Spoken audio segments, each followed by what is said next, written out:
유엔 측이 대북전단 금지법의 국제규약 침해 우려를 표하면서 한국 정부의 입장을 요청한 뒤 2달여 만에 한국 정부가 답변을 했습니다. 접경 지역 주민 안전을 위한 최소한의 제한과 또 최소한의 표현의 자유 제한이라는 내용이 중심인데, 국제인권단체는 대북전단 금지법은 북한의 김정은 남매를 달래려는 조치로 인권 변호사 출신 대통령이 북한 정권 옹호를 위해 자국민의 인권을 탄압하는 것이라고 주장하며 비판했습니다. 첫 소식 조상진 기자가 보도합니다.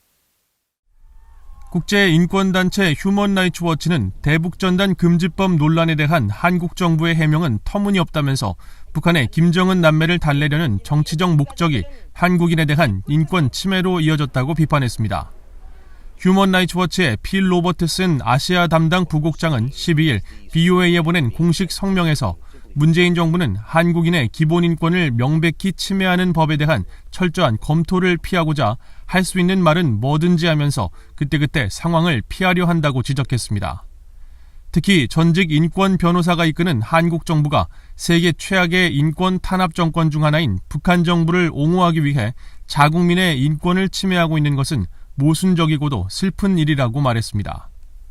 앞서 유엔 특별 보고관들은 지난 4월 19일 한국 정부에 서한을 보내 대북전단 금지법이 시민적, 정치적 권리에 관한 국제규약 19조에 명시된 표현의 자유 등을 침해할 우려가 있다며 한국 정부에 입장을 요청했습니다.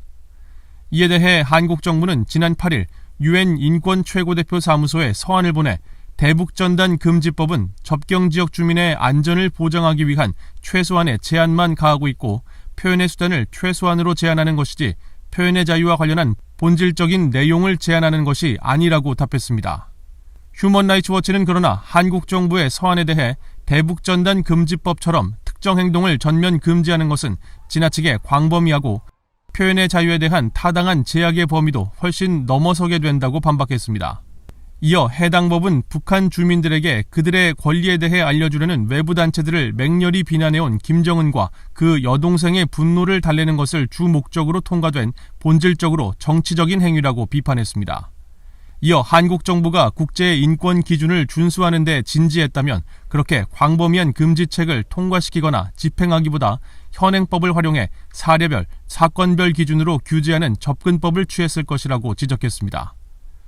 북한의 억압적 체제와 인권 유린, 중국 내 탈북민 강제 북송 실태 등에 대해 심각한 우려를 표명해온 휴먼라이츠 워치는 최근 들어 한국 문재인 정부가 이런 문제를 외면하고 있다며 한국에 대한 비판 수위를 높여왔습니다. Respecting human rights and maintaining at least some following towards the principle of human rights. But it seems that he's forgotten all that as well. 로버트슨 부국장은 최근 문재인 대통령이 시사주간지 타임지 인터뷰를 통해 김정은 위원장을 솔직하고 국제적인 인물이라고 평가한 것과 관련한 성명에서도 김정은은 북한 정부를 이끌기보다 국제형사재판소에서 반인륜 범죄에 대한 재판을 받아야 할 인물인데 어쩐지 한국 문재인 대통령은 그를 무슨 가치 있는 지도자로 생각한다고 비판했습니다. 그러면서 다행히도 한국민들은 북한 정권에 대한 문 대통령의 망상을 간파해왔다고 밝혔습니다. BOA 뉴스 조상진입니다.